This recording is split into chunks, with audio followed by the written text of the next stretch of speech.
We're live. I'm Jonno Proudfoot, and my guest today is Hassina Kajee, who is the medical director of the Nutrition Network and also the medical director of EBSA, which is the Eat Better South Africa initiative.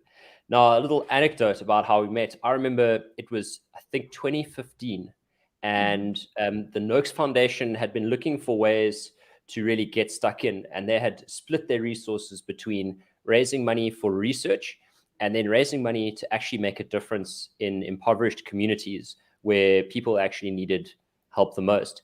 And they set up the very first pilot project called the EBSA initiative, or Eat Better South Africa, and they set it up in Ocean View, which is a community in Kommetjie. So one Saturday morning, I drove all the way out to Kommetjie to go and talk about the red, green, and orange list.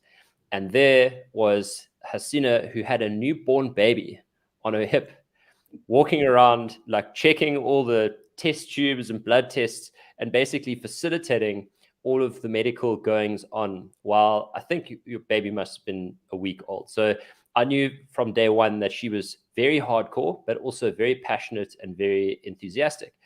And so as time has gone on, as I understand it, Hassina left practicing medicine with patients where she was a recruiter, and she's now joined the Nutrition Network, and she's in charge of running the curriculum, because Nutrition Network does training for professionals who want to further their knowledge in low carbohydrate in clinical practice. And so she joins us today. Thank you so much for joining me. We call it banting, others call it keto, some call it low carb, and you call it therapeutic carbohydrate restriction. What is the difference?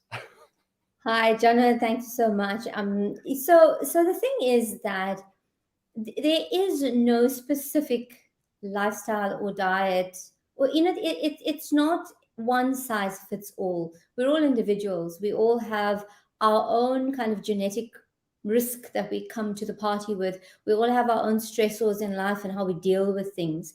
So we need to be a lot more specific. So not every patient that comes to see me needs to eat under 25 grams of carbs. It really depends on what you're doing. And I don't just look at diet, it's holistic. But the diet part comes, the lifestyle, as you know, comes into the play because you're really looking at who's this person, how do they live, who's their support structure, how much time do they have for food prep, that kind of thing. And it's about matching that to the patient and then looking at the person's individual risk and what are you trying to do? Are you a totally uncontrolled brand new diabetic who's coming with sugars close to 30? Or are you coming to me because you want to prevent diabetes and you're at risk of insulin resistance, but you're fit and your sugar is still controlled? The amount of restriction, the amount you restrict that carbohydrate is going to differ individual to individual. So that's pretty much what it is. It's not a one size fits all. People hear, oh, you eat keto, which means, oh my goodness, you can't eat any fruit. That's not true. It's intelligent practice, and really that's what it is. Got it. So talk about, I think a lot of people watching this will be pretty clear that you can use low carb to reverse diabetes. I mean, by now, I pray that is kind of accepted knowledge. But you spoke about prevention, and as I understand it, that's a different game. What kind of things do you consider when looking at preventing?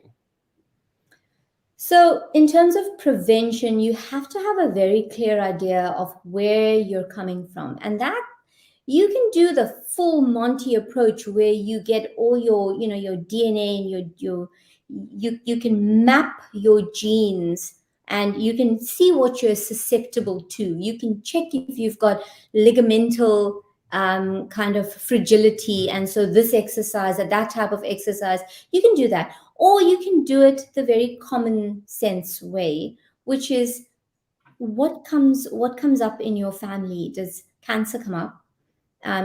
Does diabetes come up? Does heart disease come up? What kind of ages are we talking about? And really, if you think about it, we, as a modern generation, I mean, my age group didn't really, I mean, I've had a pretty healthy childhood, but in general, we didn't really start eating out. That wasn't a thing until I was, in late teens. And then as in my 20s, it became something that was the ready meals and things like that were available. But our children are born into an environment where the pregnant mom has been eating that way for a while, eats that way throughout her pregnancy, and is breastfeeding the child while eating poorly. So, at the end of the day, you really have to look at who is this person. If you're looking at prevention and you're coming through, I've got patients who come in who have familial hypercholesterolemia, but they're very aware and they've read all the papers. They can quote all the papers that I have in my stash, on my folder on my computer, and they run and there's a little bit of tweaking there, because then you're looking at the various factors that contribute to disease. So the question is, what makes us sick? And what makes us sick, a big thing, of course, is food. And food in itself is really not just sugar. If we could just talk about sugar and everybody could understand that, look, we're eating too much sugar. If we could get that message out for 2020 and everyone understands that, yikes, we would have cured something big. But it's more than that in the nutrition itself. So nutrition is one thing. Then we've got sleep, which is a major thing. Everyone's skimping on sleep because we just have so much to do. So we're skimping on sleep and we're pushing the caffeine in order to get through the next day. Kids, I did that to just take what time is it? Almost 4 o'clock. We should be having caffeine. I never drink coffee. I never drink coffee after 1 o'clock. But I've had like 2 very early mornings with a sick child. So I thought, okay, just for this time, and then you busted me. But there are robust studies that show that poor quality sleep, it impairs everything. Insulin resistance, it impairs your immunity, it switches off the natural killer cells in our immune system, that is the primary cell that is in constant surveillance for tumor cells. Is that caffeine or not sleeping? Not sleeping. Okay. Not sleeping. And so it's quality of sleep and quantity of sleep. So when you're skimping on that for even just a few hours for one night, your susceptibility to infection goes up. So there's a whole lot of sleep studies so sleep is a huge thing for me. Then stress management. Very few people realize that they have poor stress management. How we deal with a child spilling milk all over the floor, someone cutting in front of us, big things, small things, middle-sized things. That's a massive thing. And exercise. What kind of exercise are you doing? Are you building muscle? Do you have enough cardiorespiratory exercise? Are you flexible? What are your relationships like? What are your with your partner, with your parents, with your community? Do you belong? Do you feel like you belong in your community? All of these things have implications on the epigenetic mechanisms, the mechanisms that switch on disease.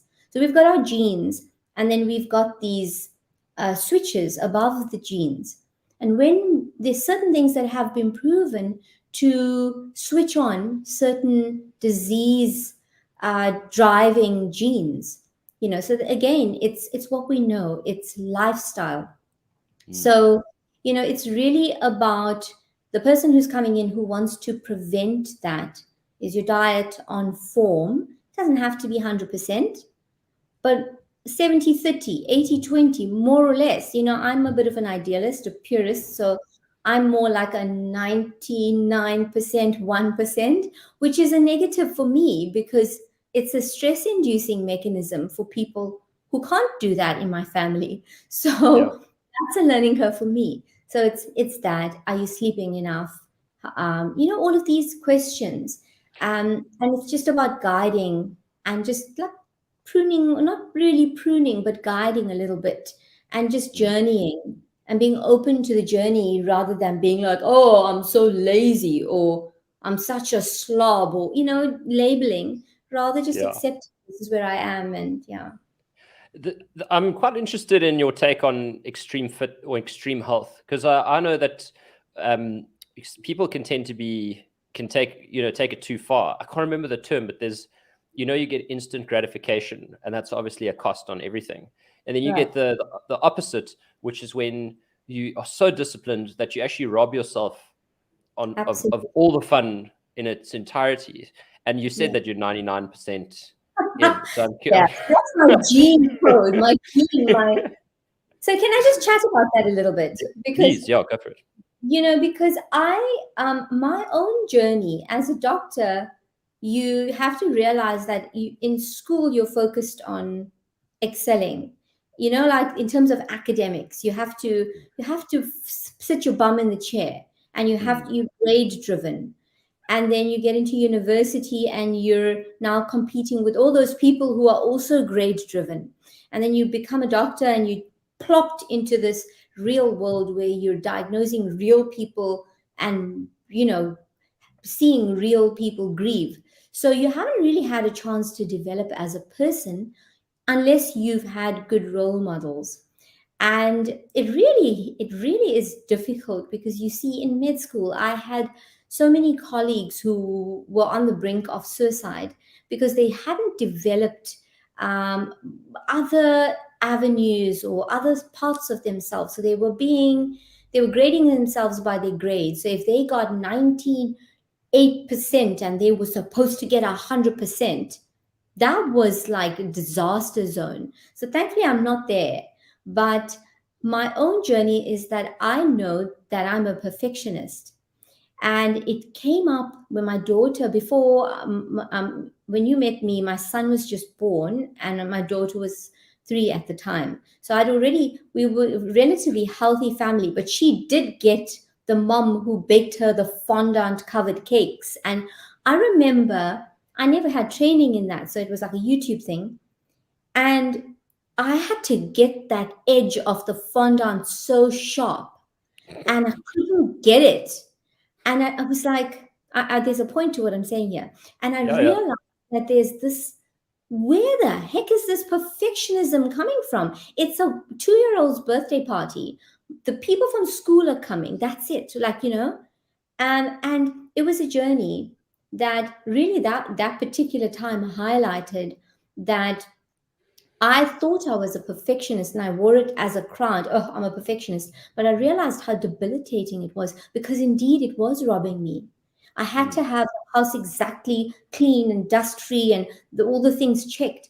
And being a parent and living and just being easy on myself and being a spectator a little bit helped me to realize how unhealthy that was for me as a person. And that's why I say that it's really important to have that empathy for yourself and to start to live a little bit and realize that it's okay. Unless, if you're celiac, if you're a patient with celiac and you can't have gluten, well, you can't have gluten, that's it. But, in our home, for example, we eat food. So the kids, we're not deprived, because we're trying to get the best cuts of meat and the best types of fish. So if my kids get a trout or something like that, it's like I've given them a massive dessert. They would rather have grass-fed salami. That's because they've been exposed to food. They appreciate food. So for us, there's no stress around it. When you're traveling, you can afford to be a little bit less stringent, simply because you may not have what you're used to. So you can have the, drovos with the preservatives, So for my side, my daughter has food sensitivities and had quite bad gut issues even though it was such a clean diet. But so she can't eat too many nuts and like almonds and things that can throw her off balance, like legumes and beans and things like that. So because we've been on that journey of gut healing, it's very important for me to just make sure that she understands what she can't eat. But my son is a little bit easier, so it's okay for him to have a little more dairy. So it's that individuality and having and teaching her to not feel deprived. It's not like 99% you can't have it, so no one's going to have it. Though we were like that initially to make it easy for her.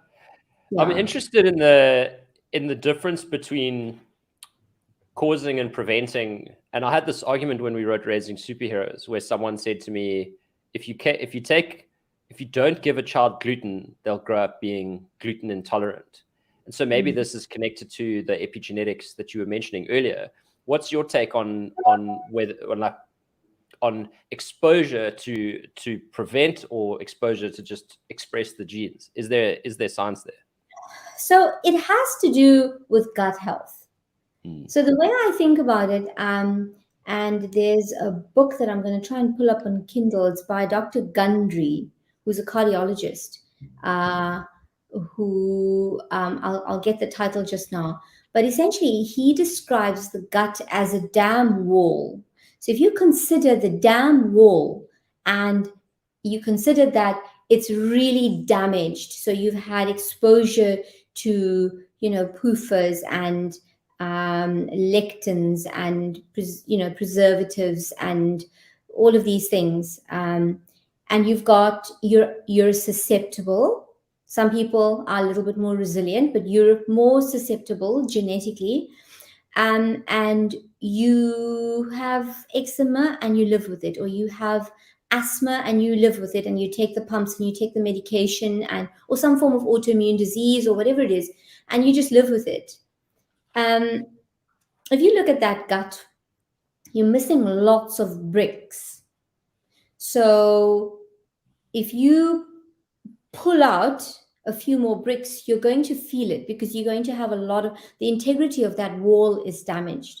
So, but if you have the opposite of that, which is a gut wall that is healed with very few leaks in it, and you pull out a little bit here and there, then you're not going to have as much of a reaction. So for example, when my daughter she had moderate to severe eczema that popped out of nowhere, that was fueled by a combination of some stressful school situation that she was going through, plus the fact that she was eating, I was doing the keto mum thing and baking lots of almond flour muffins, and the fridge was stocked with that, and we were all fine, but I just noticed that she's a slender, tall, kind of ballerina body girl, but when she ate carrots, she would get this big kind of thing with belly, which we call baking bread. It's just basically that the gut bugs, they're producing too much gas. And the thing about the gut microbiome, the bugs that live in the gut, is that you don't want one colony to be king. You want a nice, diverse community of bugs in the gut. And when she had the eczema, there was very little. A lot of people going through mast cell activation syndrome. So it's like an inflammatory disorder that they can't eat this and they can't eat that, and it's a very restricted diet. And she was very much anything that releases histamine in your body, which you normally get with eating foods. She couldn't tolerate the slightest amount, even bone broth. So any food that's cooked for too long, fermented, sauerkraut, she couldn't eat, biltong, she couldn't eat, because the minute she was exposed to that, she would pop up her eczema with flare. So it was a long journey of removing everything for a period of time, doing a gut healing protocol with literally highest quality meat, and very little else, little bits of bone broth, and allowing the integrity of the gut to heal, and then slowly reintroducing foods to the point that she's now unrestricted. She can eat pretty much whatever she wants. But it takes, so it really is up to the person. It's the susceptibility. And if you're fine eating that way, I wouldn't eat gluten because of the effect that I know that it has on the gut. So I would rather give my kids white potato, or rice or bananas or whatever it is, than to give them wheat. And if I do expose them to wheat, then I'm going to find and have found an organic wheat, and make sure that it's an artisanal sourdough that's been long fermented. And then they have, the odd slice. It's a treat. It's like something once or twice a year, but it's not. So, so it's that type of balance. But it really depends on, on you. I myself wouldn't touch it. Yeah, and it's interesting. So I don't know if you know this, but I used to take a Texa every single day, and when Real Meal first came out, I was the guy who was like, I was 6 out of 7, so I'd bant like a machine, and then I'd have like crazy, like my cheat day, and I kept taking this Texa, and my thing was that like I used to just get crazy itchy skin, so I never got a rash, but I used to get really itchy. And I thought, oh, it must be the sugar or something in my diet. And anyway, so I quit drinking alcohol. And then for the following year, I had non-alcoholic beer quite often. And I noticed that I was still getting hangovers, even though I wasn't drinking alcohol. And I was still getting super itchy. And because I wasn't drinking, I was actually eating, a lot less junk. And then the next year I said, okay, I'm going to quit gluten. And I quit gluten. And 3 months later, I took my last Texa. Just like that. And so I started only taking it when I needed it. And then so I read, and then so for originally it was like, okay, now I've quit gluten as a religion because it said I quit.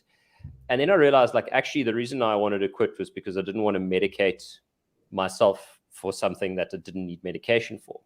And Absolutely. So then and so now actually, so then I gave it like a whole year with no gluten. I had a Christmas binge, and then I had a whole nother year. And last year I said, okay, cool, well, the rule's going to change now. The rule now is that I will never take Texa again. Yeah.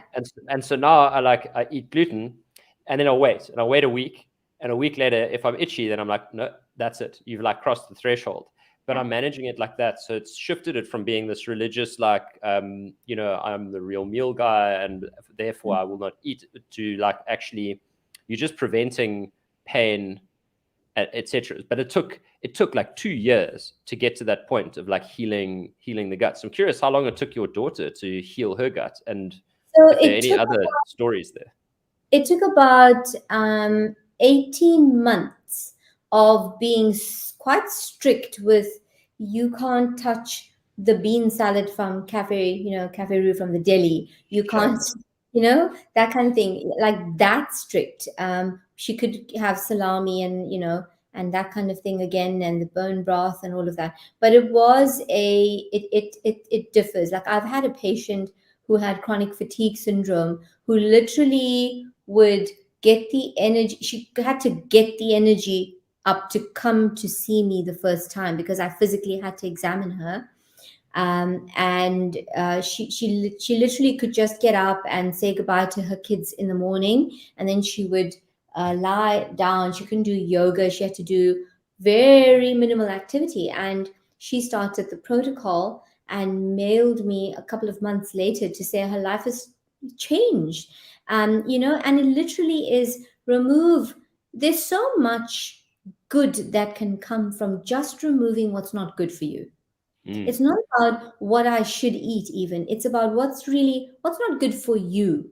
The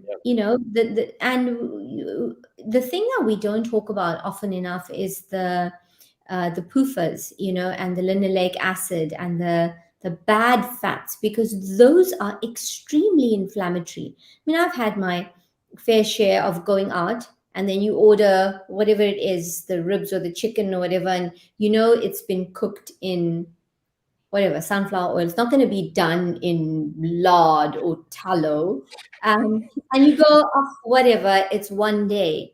But the more I read and the more I know and the more I've experienced, the more, it's few and far between. So I choose the places that we'll go to. I'm not going to go out and have like deep fried fish or grilled fish.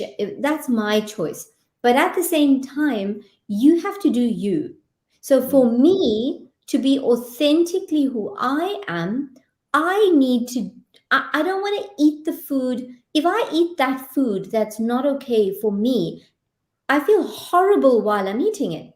That means that's not good for me. But if you feel that in order to be healthy, I need to have that piece of sourdough bread or whatever with my family, it's a happy medium. You have to find that balance, because the emotions and the state of deprivation, the feeling of, I've had patients who've just felt so deprived, who desperately needed to eat better and literally just gave up because their community didn't change. That the thing about our brain is that we are hardwired for community. We have mirror neurons that want to mirror what we're seeing. And if our community eats whatever they eat and we eat differently, we feel excluded. But if you find yourself a community where they're mirroring what you do, how you live your life, the way you want to exercise, the type of relationships you want to have, the food you eat, more or less, it's much easier to stay on track, because that's my tribe, and that's what we do. We don't do that. We don't eat that way. And it's more of a behavior, and like you said, your thought pattern shifted. And so that's more powerful. Totally. Now, for a grown-up, these things are quite, I say easy to process. I mean, they're not easy to process. To like reframe the way you do things, it takes a lot of work. So I'm curious about how you do this with children. You're saying that we should be caring for kids. And in fact, I want to just shift the conversation to what your talk at the World Nutrition Summit is going to be about, because you're talking about disease-proof in the future, which comes down to having healthy children. And a child who goes to school like mine, and in fact like yours as well, sees all the other parents put absolute trash in the lunchbox. They go to kids' parties. They just everywhere they go. I mean, let's be honest, the sugar industry's got a target on every child's back. So how do we get them healthy without giving them the mental health trauma of deprivation? Yeah, and that's very very pertinent. And it is something for me, it's just been second nature. So for my children, I teach them why.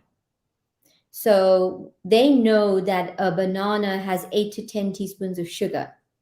They go, "Oh, mom, I can't have the other half apple because that's already 2.5 teaspoons of sugar." That, you don't have to be that bad to know, but really it's education. So I'll tell you, what you said was the icing on the cake, so to speak. When you said that you would have your binge day and then you would suffer, and then you would have your binge day and then you would suffer, right? The only way for people to learn is to experience it. So firstly, if your children don't eat a lot of sugar or don't eat a lot of junk food at home, their taste buds change. So their ability to tolerate sugar will change, firstly. So their whole physiology changes.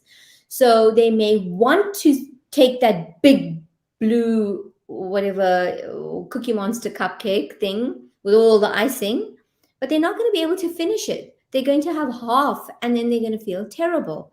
They're going to maybe have it and they're going to come home and they're going to have a sore tummy or a runny tummy. Or like my children. So what I did was, I said straight up, first day, when you fill in that form for the teacher, she doesn't eat this, this, and this, and this. Please let me know if there's going to be stuff, parties, and things, and I will provide certain things. And then I looked at my child looking at these big blue cupcakes, and I thought, okay, you can have a cupcake on the birthday day. There are 20 odd children in the class. That means she's getting that, plus every Friday was Baker Man. Okay, so that means every Friday was a cupcake that she was eating. And you know what happened is that every single time she went to a party, 36 hours later, she was sick. Without fail, 36 hours later, she would have a fever, she would have a runny nose, something, every bug that went around, she got it, even though she was totally healthy at home. So I got to a point where I was very lucky because I had Catherine Barnhorn, the owner of Meal is Meal, the author of Meal is Meals, it was in our class, and she's very bombastic about my child doesn't eat this, and it was very nice. We had a couple of people in the class who weren't eating sugar. It really is about standing up for yourself. So I would have to talk to the drama teacher to say, please don't reward my child with a sweet after the lesson. Here is a pack of stickers instead, or something. It's about educating. I would buy a bag of things. I would make up a little package of things that don't go bad, like, not low carb stuff, date bars or date balls or, whatever it is, a whole lot of things, dark chocolate. And I would give it to the teacher and say, when there's Baker Man, could you please give her the equivalent of whatever others? If they're getting this big thing, give her 2 of these, a bag of nuts and that. And I would just do that. But the main thing is that she was on board. And the only way she would be on board is if she went through what she went through. She realized that she got sick. She made a decision that she doesn't want to get sick anymore. And she could choose what she wanted. So I made sure she was part of making up the bag. And the thing is, Jonno, that her lunchbox was beautiful. Yeah. Always. She had colors in it. She had reds and greens and cheeses and pieces of meat. So much so that the mums would come to me and say, my son wants me to send seaweed to school because he's seeing seaweed. And my daughter says she wants me to please. So you can be the change. You just have to not feel like the odd one out. And you have to empower the children to know that this is a good source of protein and this is a good source of whatever it is, for eye health or brain health or omega-3s. And yeah, maybe they'll be a bit nerdy, but who cares? They know what's going into their bodies, and that's kind of it. So it was a journey, and it was really about embracing it and never having a deprivation. So there's kombucha in our house, and I even went through a period of making my own kombucha, so I couldn't make it not as sweet or Power whatever. enough. Yeah. Yeah, and they're part of it. They cook in the kitchen, and you, like, for example, my son loves bananas, but I don't want them to have too much sugar because we have a strong genetic predisposition to cardiac disease in our family. So for me, wow. it's real. It's real, a young cardiac disease, so it's real. And so they know that it would be limited. And just before I came in, my 9-year-old was making him a banana boat that she came up with, which is slitting the banana in half and putting macadamia nut butter in and some pecan nuts and some dark chocolate. And he was like, oh, this is the best day of my life. I love banana boats. The last time he's had bananas is a few months ago. Wow. So it's really about, it's about balance, understanding, and buy-in. They're individuals. You cannot dictate. Yeah, I think what you said there is really important with buy-in, and if I could go back in time and rewrite sections of Raising Superheroes, I would put in what I want to talk about, which is the mental health element, but specifically around choice. So at Real Meal, we get many different types of dieters. We get the people who want to lose a kilo or 2, people who want to lose like 50 or 60. But the ones who struggle the most are the ones who aren't just there to deal with their biology. They've come because they have this fundamental belief that something's wrong with them and they're battling with low self-worth. And it's a crippling place to be because you suspect you're going to fail before you even start. And that comes from being 8 years old or 9 years old and being told that you have to eat a certain way. And so these clients of ours rock up and they say, well, and they always start when we hear the story, they say, well, my mother put me on a diet when I was 9 years old, took me off to weigh less. And for a 9-year-old, even if they, you know, if you think they're smiling all their way, what they basically interpret that is like, well, there's something wrong with me and I need to go to this place. And I'll only be worthy of stuff that's awesome when I'm thin, like my mom says I must be. And yeah, so just a little bit of a share from my side. So I think like if I could I could just add one piece to this conversation, the buy-in part of it is so critical. And Kate and I have this thing at home because our daughter is so obviously gluten intolerant. So she's like probably like yours as well. And you can see when she eats a roll, she sits there, her tummy's so sore, and she's like, oh, it's so sore. And we're like, you know, it's probably the gluten, my girl. It's probably the gluten. She's like, ah. And then she quit gluten for Lent. This year was the first time. She said, no, I'm going to go gluten-free. And she's battling. She's like, I can't have that. I really want like the sandwich or whatever. And so it's so interesting watching a little mind, but she's decided and she's determined, which is so different to us, like, you know, banning her. Because you know what it's like having a child. If you say you can't have it, she give you the thing. But you know, there's this thing, what you said made me think about, there's this mentality that I fell into pretty early in my keto journey, which is you can't have muffins, so I'll make keto muffins. And you can't have bread, so let's work at the recipe to get the best bread. And it really isn't about that. It's about ditching everything that you used to do and rediscovering food. You know, eating eggs, good quality eggs, eating good quality meat, chicken, fish, vegetables, and starting to appreciate the natural flavor with very little interference. You know, figuring out that fish can be flavored with this and this and this, and oh my goodness, that was just delicious. So it's also that you know, that because I was about to say that there are quite a few nice options. I mean, in this day and age, there are lots of gluten-free options, and there are lots of keto options. You can go to the shop and find loads, but I wouldn't suggest that.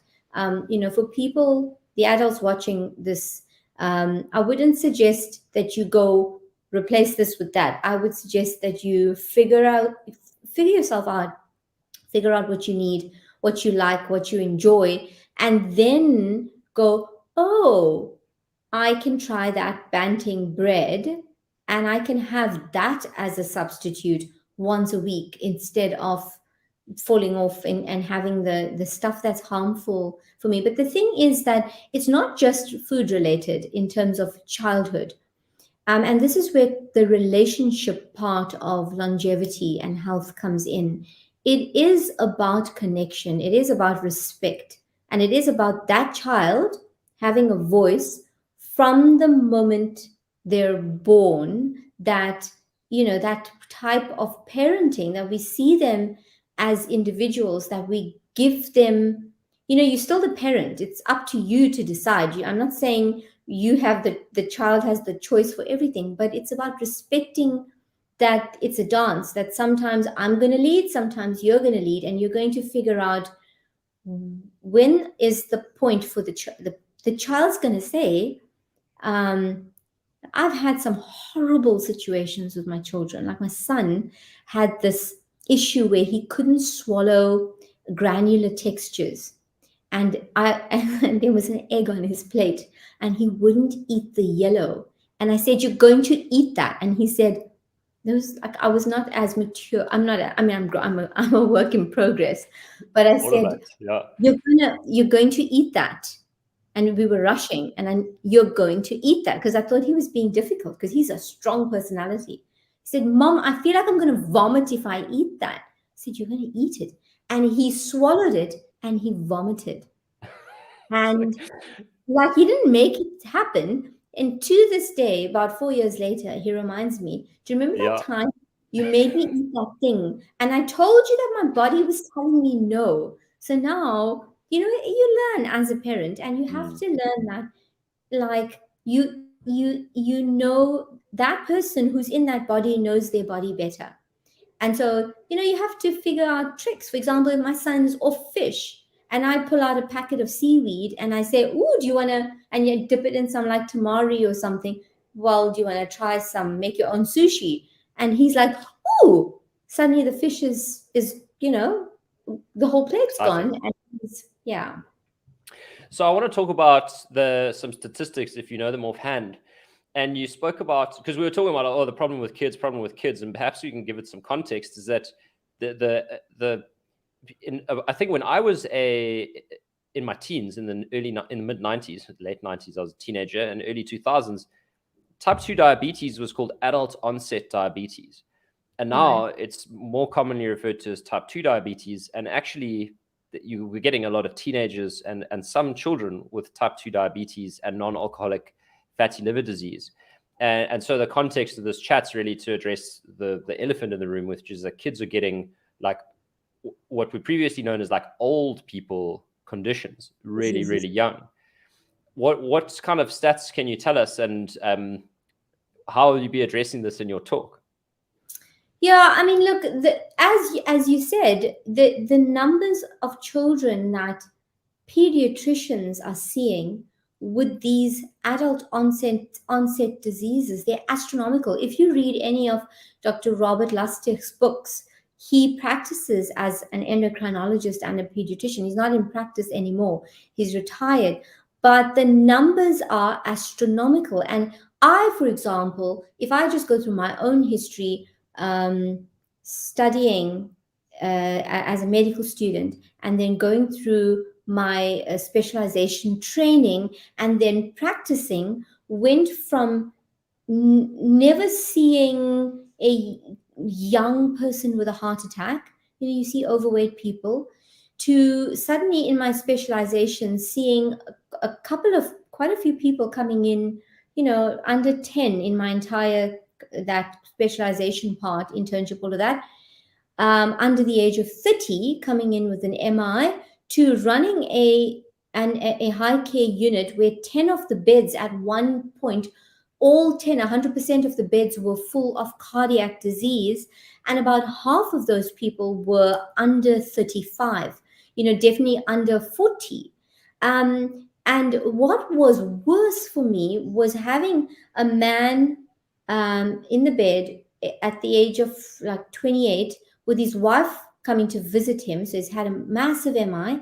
And when I talk massive MI, I mean that his cardiac function is now has gone from 75%, which is like sort of normal, to 25%. So MI being myocardial infarction. Yeah. And so now you have a man who should be in his prime with a pregnant wife coming to visit him and two children in tow, both carrying a packet of flings and a whatever Oros, not just normal looking children, but children that were overweight already. And so you can see it in the genes. And so, like, especially now with COVID, we have to be even more careful, because the state of being overweight is literally, it's not about what you look like, it's a state of your visceral adipose tissue, your dangerous white adipose tissue expanding. The thing with children is they still have the ability for their adipose tissue to what we call hyperplasia, making more cells so they can make more cells. But once you are beyond adolescence, you can't make more cells. What you have is what you have. So if you're going to gain weight, you're going to expand your existing cells. And that expansion of those existing cells is the problem, because you outgrow your blood flow. And that puts a stress in the system, which feeds to all parts of the body, the liver, the brain, and all the hormones that are involved. And that is basically the fire of inflammation that starts everything rolling towards developing all kinds of diseases, cancer, diabetes, hypertension, all of these things. So you're saying that, just let me make sure I understand what you're saying. You're saying that when you're a child or like adolescent, you can still multiply your fat cells. But then for instance, if you're an adult, you can't multiply them, but they just swell. So when you're a child, you can multiply them and they swell. You can so you'll just say if you're eating excess calories and you have to stockpile them somewhere, you can a new fat cell to stockpile them. The problem is that the statistics show that childhood obesity is associated with a very high risk of adult obesity. So you may be an overweight child, you still have, once you're reaching adolescence and after the point of adolescence, what the number of adipose cells that you have is fixed, more or less.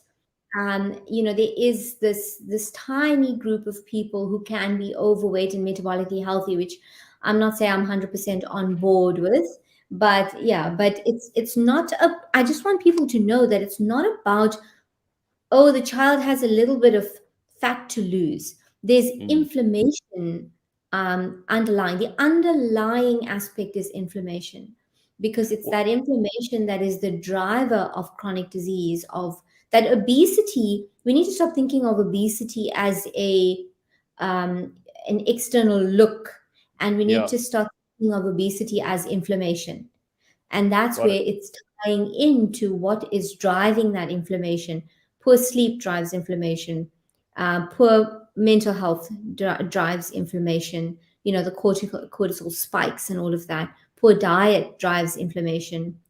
So low exercise, high exercise, when you improve your exercise, then you switch on mitochondrial mechanisms to limit that, that oxidation that's going on in the body. So all of that helps. So, I just want to end by saying that I don't want people to leave this going, oh my goodness, my child is in a state of inflammation. Don't take them straight to wellness. Just become aware of it, and explain it in a way that is not labeling. The older the child, the easier it is. And just remember that the way we speak to children, it's so important that they're the ones, like we were saying, that you kind of put it out there and you stockpile the fridge with the healthy food that they like, that's okay for them. And then you let them make the decision for themselves. Like for a week of eating well, like, wow, how are you feeling? I noticed you're so much more energetic. I noticed, you're sleeping better, that kind of thing. There are ways to go about it. So please don't the takeaway from this mustn't be that, my goodness, my child's going to get all of these things. The body is adaptable. Our bodies are doing, the very best to keep us functioning really well. It's just to become aware that there's all of these things that we think we're doing. Buying the packs of juices for school because it makes it easy to pack a lunch is not really doing the best. We spend so much time figuring out, and while we're pregnant, we apply so that we can get into that school of our choice, and we give them the best, whatever, clothes and exercise and all of the extramurals and all of these things. But we're also taking them to wherever after school and letting them have that slice of pizza and whatever they're eating as a snack, when we could be just doing it a little bit differently if we just pivot and think, what is this doing in terms of inflammation in the body? I think one of the things that I heard come up was around, there was a comment that don't reward my child with food. He's not a dog. And so I think if we shift our mindset there, we could have some powerful results. Finding ways, like you said, a little sticker book or something to reward the kids, and start to because sometimes food is a reward. We celebrate, we have a big meal, but if there are other things there that we also reward ourselves with, then we have a more balanced and sort of level-headed approach, rather than every time we do anything good, we've got to take the sweet. Well, Hassina, it's always a pleasure to chat. And I won't let any of the viewers leave without giving them the hard sell on the World Nutrition Summit 2022, which is actually available in the link in this post, whether you're on YouTube or Facebook or in the group or on our page. And there are going to be 40 plus speakers, just like Hassina, not all as awesome as Hassina. And they will be talking about matters related to nutrition, mental health, taking a holistic view on nutrition. It's not just like a religious gathering for low carb pundits. We're talking about plant-based, we're talking about mental health, food addiction, sugar addiction. Myself and our psychologist, Victoria, are doing a talk on the binge cycle, which is fascinating. And Hassina will be talking about disease-proofing the future, talking about healthy children and having healthy adults. So thank you so much for coming to chat to me. It's always a pleasure. And I hope, wonderful. And everyone who's watching this will now click on the link. It clicks on the link and it goes to the website and it checks out, because this summit is going to be awesome. It's from the 24th to the 27th of April, 2022. Look, at the end of the day, sorry to cut in. No, the last thing I wanted to say, you can speak and we can carry on chatting in a second, but the last thing I wanted to say was that even if you are watching this after the 24th of April, 2022, you can still buy access to the summit, because there will be an online version of it that you can buy if you don't watch it live. Okay, I'm finished now.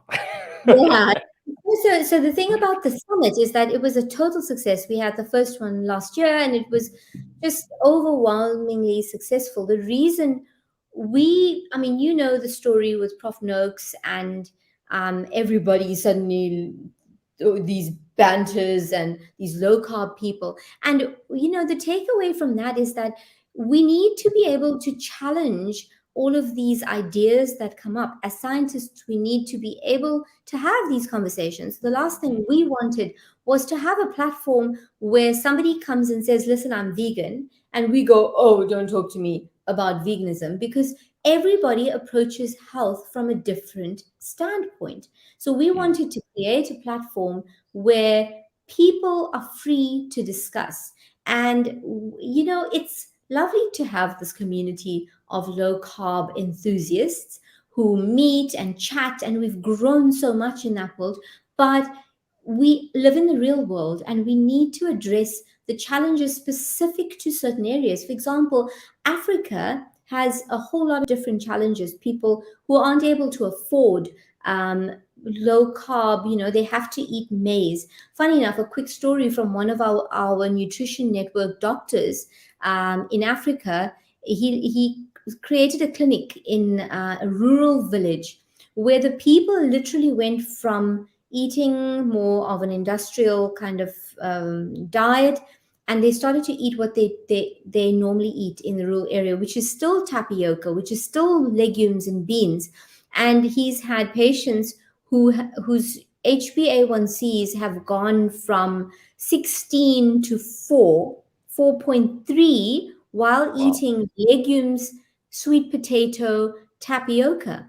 And so it's important to have these conversations. We can't go, oh, but that's not low carb. But hang on, for them, it's low carb. So it's really important that we create this safe space where we have invited so many people with different views to come and just talk about their view on health. What you're talking about, the binge eating cycle, is something that anyone can follow a meal plan, but we need to be talking about what binge eating is about. Otherwise, you're going to not be able to follow that meal plan and you're not going to understand why.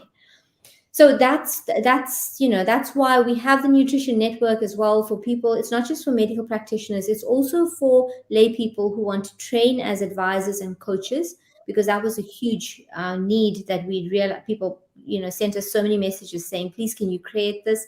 And the World Nutrition Summit came from that diverse group of people and that need. So please click on the link, and we'd love to have you join us and hear your view, because growth is about challenging those beliefs and having those conversations.